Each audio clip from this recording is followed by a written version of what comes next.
Bonjour à vous les premières, je vais tenter une technique pour voir si elle est efficace et s'il est possible de travailler comme ça pour ce qui est de la correction des exercices ou des activités.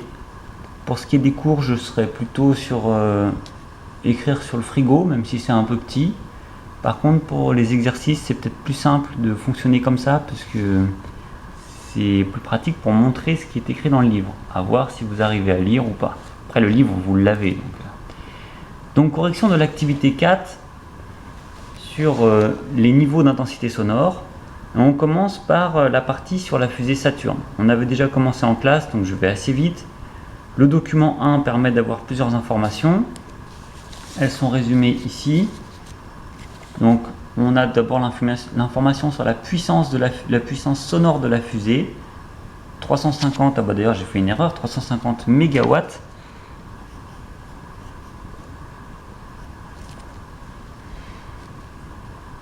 Puis le document 2, c'est simplement une photo de la fusée, donc pas très utile pour répondre aux questions, même si elle est jolie. Donc là aussi, c'est document 3, c'est pas document 2. Il y a plein d'erreurs sur la correction. Et document 3, on a une information sur l'intensité sonore, qui est la puissance divisée par la surface. On a la surface de la sphère. Et document 4, on a le niveau d'intensité sonore, qui est égal à L, qui correspond à L et qui est égal à 10 log de I sur I0, avec I0 qui vaut 10-12 watts par mètre carré. Bon, ça on l'avait déjà vu, je vais un peu vite, on pourrait passer le début de la vidéo. Pour la première question, il est indiqué après avoir exprimé l'intensité, sonore I en fonction du rayon R. C'est très simple, on prend la formule qu'on a ici, I égale P sur S, et on remplace la formule de S dans cette formule, ce qui donne I égale P sur 4 pi r carré. Deuxième question, il fallait trouver l'expression du niveau d'intensité sonore en fonction de P, la puissance sonore. Comme on a la formule du niveau d'intensité sonore, il suffit de remplacer I ici par la formule I égale P sur S. Et on a donc L égale 10 log de P sur S fois I0. La troisième question, il fallait calculer le niveau d'intensité sonore pour la fusée qui décollerait à 3 km. Donc on remplace dans cette formule P par la puissance qu'on avait, 350 MW, méga c'est 10 puissance 6, puis R par la distance qui nous sépare de la fusée, c'est-à-dire 3 km. Alors attention, 3 km, il faut absolument mettre en mètres, donc ça fait 3000 au carré. Et on met I0, 10-12 watts par mètre carré. On fait le calcul à la calculette, bien sûr, avec le logarithme, et on obtient 125 décibels. Voilà pour la fusée. L'activité 4, donc c'est celle qui est à côté, c'est celle-là, de la page 191. Vous avez différents documents. Le 5 qui est une photo d'un moustique, pas très utile pour répondre, mais c'est pour agrémenter. Par contre, l'information importante, c'est qu'un moustique provoque un niveau d'intensité sonore de 35 décibels s'il se trouve à 1 mètre de soi. Donc ça, c'était important. Le document 6 indique la même formule que tout à l'heure sur le niveau d'intensité sonore, ainsi que la formule inversée pour calculer l'intensité sonore. Le document 7 précise que l'intensité sonore totale, on peut la calculer en faisant la somme de toutes les intensités sonores. Le document 8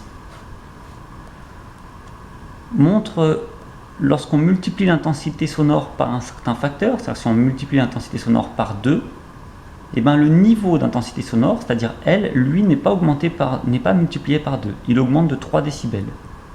Si on multiplie par 10 l'intensité sonore, le niveau d'intensité sonore L s'ajoute, on doit ajouter 10 au résultat du niveau d'intensité sonore.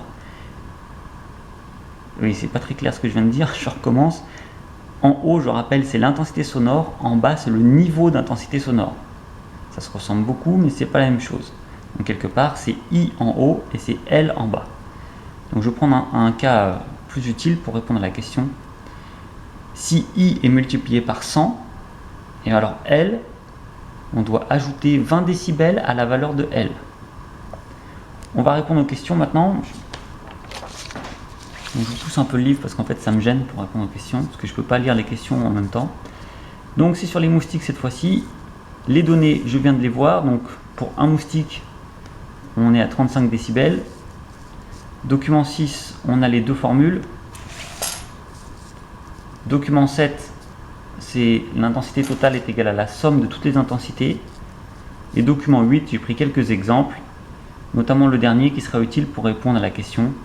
Si I est multiplié par 100, alors L augmente de 20 décibels. J'aurais mieux fait de lire ça, ça aurait été plus simple.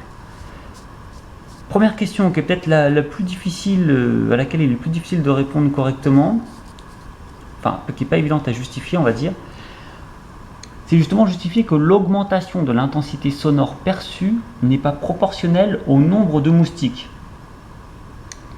Alors je ne vais pas directement lire ce que j'ai écrit sur le papier, ça vous savez lire, mais concrètement on s'aperçoit que l'intensité sonore est proportionnelle au nombre de moustiques, puisqu'il suffit qu'un moustique fait un certain bruit, une certaine intensité sonore, et qu'on peut ajouter les intensités sonores pour obtenir l'intensité totale. Donc forcément, plus il y a de moustiques, plus l'intensité sonore va être importante, et s'il y a 2 fois plus de moustiques, et ben, il y a 2 fois plus d'intensité sonore. Mais on l'a vu avec le tableau de tout à l'heure, là, c'est-à-dire celui-là, le niveau d'intensité sonore, lui, n'est pas proportionnel à l'intensité sonore. Ça veut donc dire que le niveau d'intensité sonore, elle, n'est pas proportionnel au nombre de moustiques. Il mérite un petit S ici aussi. Je vois que j'ai fait pas mal d'erreurs dans la correction. Alors pour la suite, je vais chercher l'autre feuille. Donc on en est à la question 2. Je mets la feuille simplement, c'est pas pour vous empêcher de voir en bas, c'est juste que si quelqu'un veut passer en rapide la correction, juste pour voir la réponse à une question qui l'intéresse, il pourra le faire plus rapidement. Donc petit 2, avoir exprimé l'intensité sonore totale IT en fonction du nombre de moustiques N. Et bien comme l'intensité totale c'est la somme de toutes les intensités, s'il y a N moustiques, on fait donc IT égale I fois N. Bon, c'est pas très compliqué, je pense que ça se trouvait assez intuitivement. Petit 3, et ben c'était justement le calcul avec la formule qui était donnée dans le document 6. Calculer l'intensité sonore I à 1 mètre du bruit émis par un moustique. Ben, on a toutes les données, donc on applique la formule. I0 c'est 10-12, un moustique fait 35 décibels. Donc on fait 10 exposant 35 divisé par 10. C'est la formule qui est là, qui était donnée dans le document. Et on obtient avec 3 chiffres significatifs 3,16 fois 10-9, avec 2 chiffres significatifs 3,2 fois 10-9. A priori, la bonne réponse c'est avec 2 chiffres significatifs, puisqu'il n'y en a que 2 ici, pour 35 décibels. Question 4. Il y avait 2 méthodes pour la réponse à cette question. Première façon de répondre. Donc on calcule l'intensité sonore pour 10 000 moustiques. On fait donc I total est égal à I qu'on vient de trouver au-dessus pour 1 moustique fois 10 000, puisqu'on a dit que c'était proportionnel. Et on obtient la valeur pour 10 000 moustiques. Et on calcule ensuite le niveau d'intensité sonore pour ces 10 000 moustiques avec la valeur IT qu'on vient de trouver juste avant. Donc c'est surtout la calculatrice qui fait le travail. Hein. Et on arrive à ce moment-là à 75 décibels. Ça, c'est la première méthode. Mais supposons que vous avez une question de ce genre sans avoir la formule. À ce moment-là, il y a une autre façon, grâce au document, pour répondre à cette question. Donc, c'est en utilisant les documents 5 et 8. Je précise un peu. Donc, on sait qu'un moustique provoque 35 décibels. Et il est marqué tout à l'heure dans le tableau que j'ai essayé de vous expliquer. Quand l'intensité sonore est multipliée par 100, le niveau d'intensité sonore augmente de 20. Ça veut donc dire que s'il y a 100 moustiques, je dois ajouter, donc si j'ai 100 moustiques, l'intensité sonore va être multipliée par 100. On doit donc à ce moment-là ajouter 20 décibels. Donc on avait 35 décibels pour un moustique. Donc pour 100 moustiques, c'est-à-dire 100 fois plus, on va avoir 55 décibels. Et on reproduit la même démarche. Si on a 100 fois plus de moustiques encore, donc 100 fois 100, ça fait 10 000, et ben on ajoute encore 20 décibels, puisqu'à chaque fois que l'intensité est multipliée par 100, on augmente de 20 le nombre de décibels. Donc pour 10 000 moustiques, ça provoque donc 75 décibels, puisqu'on a fait 35 plus 20 et 55 plus 20, parce qu'on a fait 1 moustique fois 100 et 100 moustiques fois 100 pour arriver à 10 000 moustiques. On arrive donc également à 75 décibels, évidemment.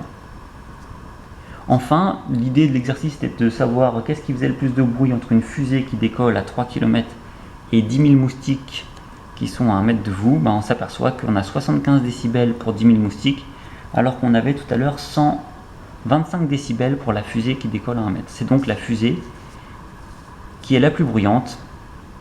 Cependant, c'est probablement les moustiques qui sont plus dangereux, surtout si on est entouré de 10 000 moustiques. Enfin, ça n'a rien à voir avec la question de l'exercice, mais c'est comme ça que j'ai fini la correction. Voilà, c'était pas forcément évident pour moi. Je pense que je progresserai à ce niveau-là. Vous me direz qu'est-ce qui est amélioré dans la façon de corriger des exercices. Et si vous avez des questions, vous n'hésiterez pas à me les poser. Merci.